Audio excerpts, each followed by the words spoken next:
Well, another skate tutorial. Today I'm going to show you a bunch of things that you should learn before kickflips, so let's get straight into that. So you've just started skateboarding, you've learned a few tricks, maybe you've got ollie, maybe you've got shove-ups, but you want kickflips. Kickflip is one of the most sought after tricks in the entire skateboarding world, but it can get you a bit bogged down if you can't get it as soon as you expect to. So in this video I'm going to give you a bunch of things that you should be doing before even trying kickflips, starting with all the ramps at the skate park. I'd say up to about 5/6 foot. Anything above that, save it for later. So in our previous videos, we've learned how to go down ramps, starting with the very smallest one. Bend your knees, lean forward into it. The smaller it is, the easier it is, and definitely the less scary. So start with something like this that is barely even a ramp. It's more of just a slight inclined curb, and then move your way over to one of these sort of ramps. Now this is an actual proper full-on ramp. Come over here, babes. Now these are great for a multiple of things. One of them being learning mini ramp trick, and one of them being learning to just pump up and down ramps. So first of all, we're going to go down it like this, bend our knees, lean forward.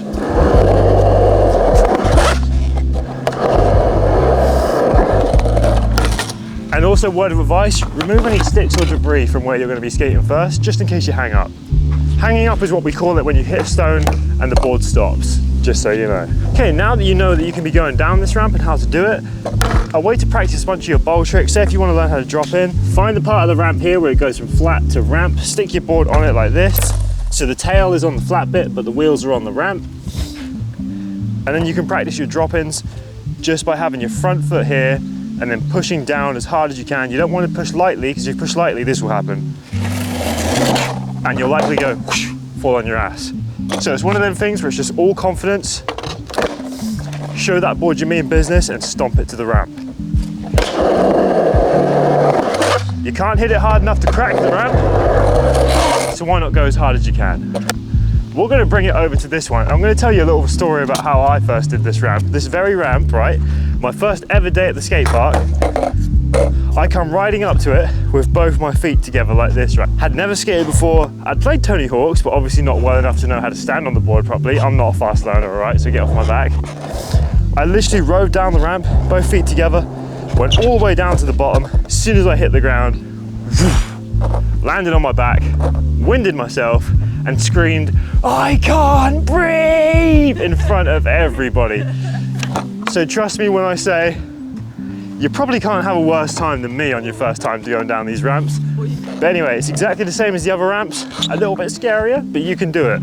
Feet nice and spread apart for this one. Edge yourself into it, and then bend your knees and lean forward. Now that same technique applies to all the ramps at the skate park that don't have coping. Coping is the metal bar at the top, and that is what's going to differentiate the half pipe / mini ramp from a flat bank or / normal ramp or roll in like that. If you want to practice your bowl tricks and like the drop in like I showed you on the medium ramp, I'd stick to the medium ramp. It's going to give you a more beginner friendly experience. So the next thing I'm going to suggest that you do before you try to learn how to kickflip is drop in the bowl.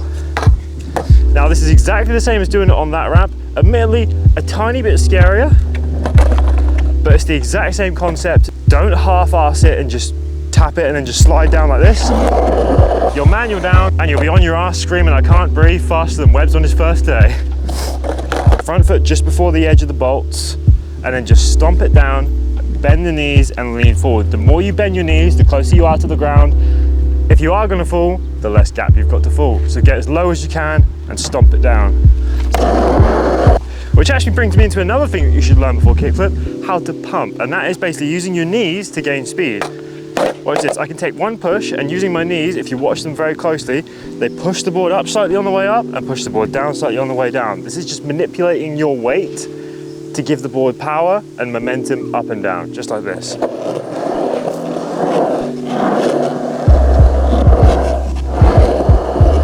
I'll put some of this in slow motion so you can really see what my knees are doing. But as you can see, you can gain speed really quickly, and you can gain speed from nothing at all. So you just stand on the board, a couple tic-tacs, and then bend up, bend down, bend up, bend down. Okay, so that's enough ramp for this video. I'm going to show you a bunch of flat ground tricks now that you should learn before kickflip. So much easier, so low risk, freestyle skateboarding. You already know where I'm going with this. So the first trick we're going to go over is boneless. Now this is a super easy, super low risk trick that you can do in such incremental steps. Okay, so for regular skaters, bear in mind regular means left foot forward on the board, right?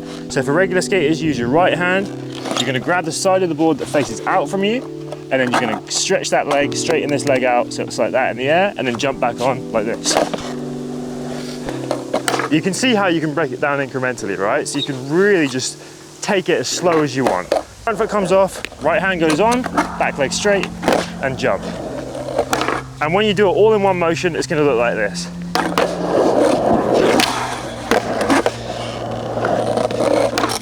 Just aim to land straight and with both feet over the bolts so that you have the best chance for balancing properly. So trick number 2 that I'm going to teach you is one of my personal favorites. I used to do this all the time as a kid. And to be honest, it's probably the only reason why I'm still skating. The morale boost from learning these easier tricks when you're beginning, it's invaluable. Honestly, try them if you haven't. So for a Casper, you put your board upside down like this. You put one foot, the back foot that is, on the tail, upside down side of the tail. And you put your front foot underneath, between the bolts and the middle, so about 2/3 of the way up. And then what you do is, like a manual, you'll lift this front foot up, bending this knee and bringing it into the air like this. So you just do it for a couple of seconds each time, maybe even 1 second. Get used to holding it up, and then all you've got to do to get out of it is just jump forward.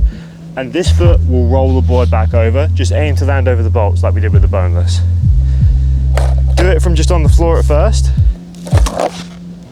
and go for something like that.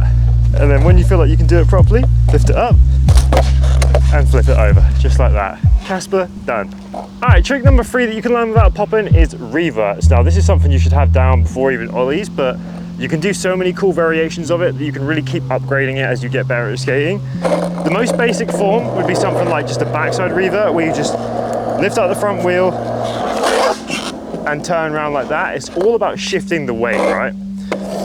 So you take the weight off the front foot like you would for a manual, and then just throw your body weight using your shoulders like this, and then you go around.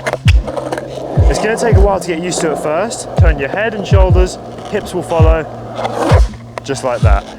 If you're not comfortable going this way, which is backside, then maybe you should try it front side.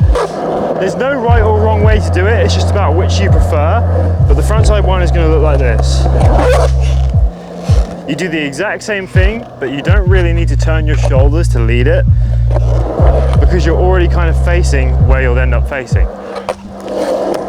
So for this one, you can just keep looking forward and just use the hips. So it's like, just like that, because when you're riding backwards, you're likely going to want to see that way anyway. And then if you find those ones too easy, say you're just before learning kickflip and you want something a bit more advanced, try a 360 revert. For these ones though, you will need quite a smooth ground, because it really does help with getting the board all the way around, and then it's just about really throwing that body weight.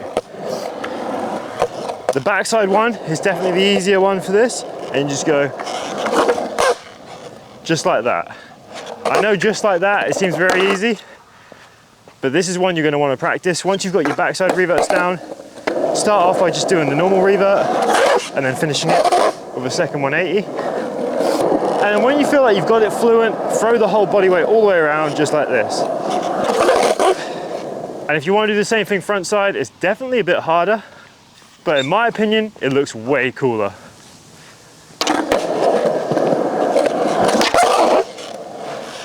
That's the front side one. Again, you just really need to throw that body weight around. That one may take a while, but if you're an experienced reverter, you can do it. Well, that concludes this one. I've got plenty more tutorials on the channel, but this one was sponsored by Rafe Energy. If you want to try a healthy energy drink and support me in the process, pick yours up at the link below. Thanks for watching. I'll see you in the next one.